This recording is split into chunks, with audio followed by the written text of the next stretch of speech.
분석한 남자 한개파랑 그파랑이나 오늘부터는 SPSS를 활용해서 프로세스 매크로를 어떻게 수행을 하는지 그것에 대해서 말씀드리도록 하겠습니다.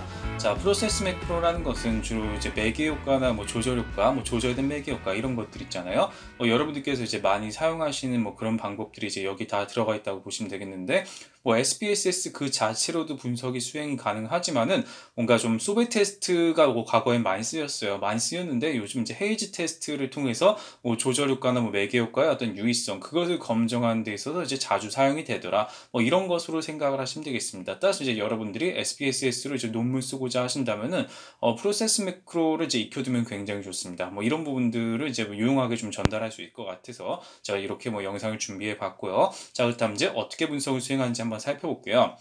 일단 제가 이제 그 내용에 보시면은요, 제 블로그 링크가 있어요. 거기 들어가서 어떻게 이제 프로세스 매크로를 이제 다운받고 설치하는지 그런 것들이 다 나와 있거든요. 그렇게 이제 기본적인 작업을 그 블로그를 통해서 먼저 수행을 해주시면 감사하겠습니다. 자, 그렇다면 이제 어떻게 분석을 수행하는지 한번 보시면은요, 그렇게 해서 설치가 끝나면은 이제 분석에 들어가셔서 회귀 분석에 이런 프로세스, 이런 것이 이제 뜬다고 보시면 되겠습니다. 헤이즈 테스트라고도 해요. 이렇게 해서 이제 이걸 클릭을 해주십니다. 이렇게 하면 이제 여러 가지 나와요. 종속 변수, 독립 변수, 매개 변수, 공변량, 여기 이제 조절 변수가 되겠죠. 이런 식으로 이제 여러 가지가 이제 나온다라는 것입니다. 자, 그렇다면 이제 오늘은 매개 효과에 대해서 먼저 살펴볼 건데요. 자, 매개 효과를 위한 옵션을 먼저 한번 살펴볼 수 있도록 하겠습니다. 자, 매개 효과 옵션을 위해서는 이제 이렇게 맨 처음에 하실 때는요, 항상 여기 0.0으로 거의 가서 검정하니까 이렇게 이제 분석을 해주신다고 보면 되겠고요. 자, show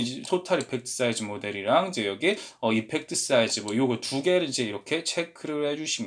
이렇게 체크를 해주시고요. 계속을 눌러주시고, 자, 단순 매개 효과의 경우는 4번입니다. 4번.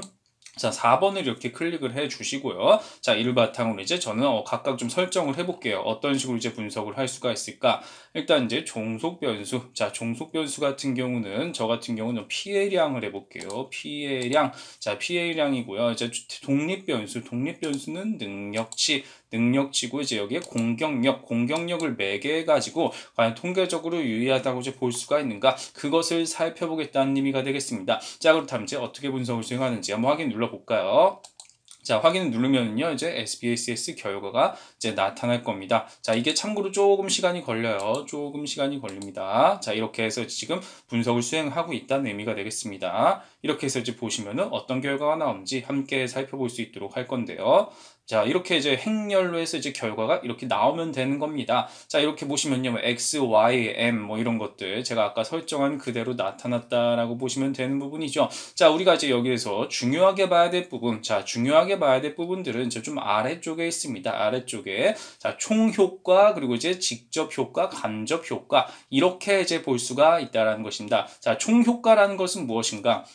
직접 효과, 간접 효과 다 합친 거라는 의미죠. 근데 이제 매개 효과라는 것은 이제 독립 변수가 이제 종속 변수에 직접 미치는 이제 직접 효과 말고도 간접 효과, 매개 변수를 거쳐서도 이제 효과가 나타날 수가 있다. 이런 간접 효과도 같이 추정을 하는 거라는 의미가 되겠습니다. 그렇게 해서 이제 직접 효과는 그냥 독립 변수가 종속 변수에 직접 미치는 거, 간접 효과는 매개 변수를 거쳐서, 그러니까 어택이라는 것을 거쳐서 이제 분석을 수행을 하겠더라. 우리가 관심 있는 건 바로 이제 이것이죠. 인다이렉트 이펙트. 간접 효과가 된다라는 의미가 되는 것입니다. 여기서 보시면은 이제 우리가 중요하게 봐야 될 부분은 바로 이거예요. 부트 LLCI라 그래서 이제 이게 ULCI 신뢰 구간이에요. 컴피던스 인터벌. 그러니까 컴피던스 인터벌에 기본적으로 통계 분석을 할 때는 항상 통계적으로 유의할 때는 신뢰 구간이 0을 포함하고 있지 않습니다. 포함하고 있지 않기 때문에 여기 같은 경우는 지금 통계적으로 이제 유의하다고 볼 수가 있는 것이죠. 따라서 이제 어택이라는 것을 거쳐서 매개 효과가 나타나는가 그것을 살펴볼 때 여러분들께서는 이 이펙트는 그냥 효과예요. 이제 추정치. 네, 중요한 것은 이제 여기 이제 통계적 유의성이 직접 이렇게 나타나지가 않잖아요. 이제 토탈 이펙트랑 다이렉트 이펙트는 나타나는데 인다이렉트 이펙트는 이게 나타나지 않기 때문에 만일 어떤 통계 분석을 하더라도 이렇게 나타나지 않는 경우에는 신뢰 구간에 0을 포함하고 있는지 그것을 살펴봐야 된다. 뭐 이런 식으로 해서 여러분들이 굉장히 이 부분이 좀 중요합니다. 굉장히 중요한 부분이니까 이런 것들을 잘 기억을 하셔서 반드시 CI 신뢰 구간에 0이 포함되어 있는지, 포함이 안 되어 있어야 이제 어찌됐든 간에 이렇게 통계적으로 유의하다, 뭐 그런 의미가 된다라는 것입니다. 이 범위를 항상 잘 기억을 해주시면 좋을 것 같습니다. 네, 오늘 내용 여기까지 하겠습니다. 감사합니다.